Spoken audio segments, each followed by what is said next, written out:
Hello viewers, welcome to Pi International Education. In this video, we are going to learn one of the chapters of GED Mathematics named whole numbers. So what are whole numbers? Whole numbers are the numbers written with digits 0 through 9, or we can say number 0 and the numbers we use while counting are considered as whole numbers. So 0, 1, 2, 3, 4, 5, 6, 7, 8, 9 till infinity are all whole numbers. So let's identify whether these numbers are whole number or not. Since 0 is within this range, thus this is a whole number. 5 is also within this range, this is also a whole number. 9 is also within this range, thus this is also a whole number. 75 is also a whole number. But -3 is not a whole number because we do not use negative numbers while counting. Half is not a whole number because it is not within this range. Whereas 1050, 1050 is a whole number. Now, to determine the value of the digits in a whole number, first determine its place value. Understanding place value will help you compare, order, and round whole numbers. Usually, the higher the digits in a number, the higher its value.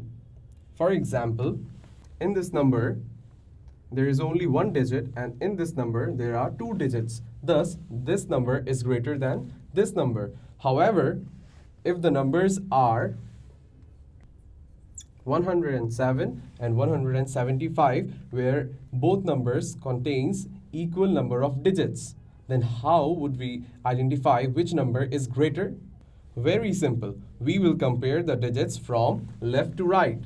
Units, tens, hundreds. Units, tens, hundreds. So here, the first digit of this number is 1, and the first digit of this number is 1. Since both numbers have the same digit as their first digit, thus we will look after the second digit. The second digit of this number is 0 and the second digit of this number is 7. As we know that 7 is greater than 0, thus this entire number is greater than this number. The second point of this chapter is ascending and descending order. Yes, ascending and descending order. We all learned these back in class 3. So let's recall these. What are ascending numbers? Ascending numbers are when we arrange numbers from smallest to the greatest. Let's go for an example. Let's arrange these numbers in ascending form. This smallest among these is 73, then 79, then 89, then 95. Now let's move to the descending order. What are descending orders? Descending orders are when we arrange the numbers from greatest to the least. Let's go for an example. Now we'll arrange these numbers in descending order. So the greatest number among these is 96. Very easy. The next point in this chapter is range. What is range? The range is the difference between the least and the greatest numbers in the set.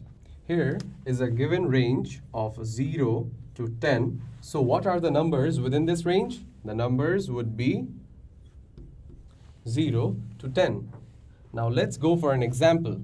Here there is a given table of test scores of 2 columns. One column for scores, the range of scores from 100 to 119, 120 to 139 and so on. And the other column has a frequency 3, 5, 8, 9 and 5. Which means 3 people got marks between 100 to 119. 5 people got 120 to 139. Now, if the question is how many students scored 100 to 139, our range will become 100 to 139, which means 3 plus 5 which is 8, 8 students scored between 100 to 139. If the second question is what score range had the highest frequency, we will look after the frequency column, and here we can see that the highest frequency is 9. Thus, our answer is 160 to 179. Now, if the question is what score range had the lowest frequency, we'll look after the frequency column again, and here we can see that the lowest frequency is 3. Thus, our answer is 100 to 119. The last point of this chapter is a rounding to the nearest 10, 100 and 1000. Before stepping towards rounding to the nearest 10, 100 or 1000, we need to know the basic of it. The basic is strong numbers and weak numbers. We need to know what are strong numbers. The strong numbers are 5, 6, 7, 8, 9 and weak numbers are 1, 2, 3, 4. For example, we are doing now nearest 10. Here, the strong numbers are the numbers which will push the 10 up to the next number we count, whereas the weak numbers are the numbers which will have no effect on the 10 numbers.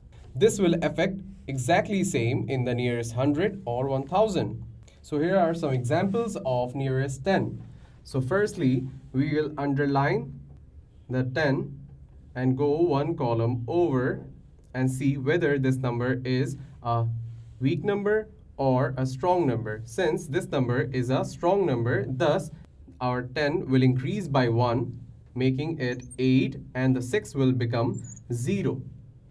The next one, I'm putting my line underneath the 10, going one column over, and since this is a weak number, thus 5 will stay as it is and 2 will become 0. The next example, putting my line underneath the 10, going one column over. Since this is also a weak number, thus 8 will stay as it is and 4 will become 0. The last example, I'm putting my line underneath the 10, going one column over. Since this is a weak number, thus 7 will stay as it is and 3 will become 0. We will not look after the 100 and this 4 will copy as it is.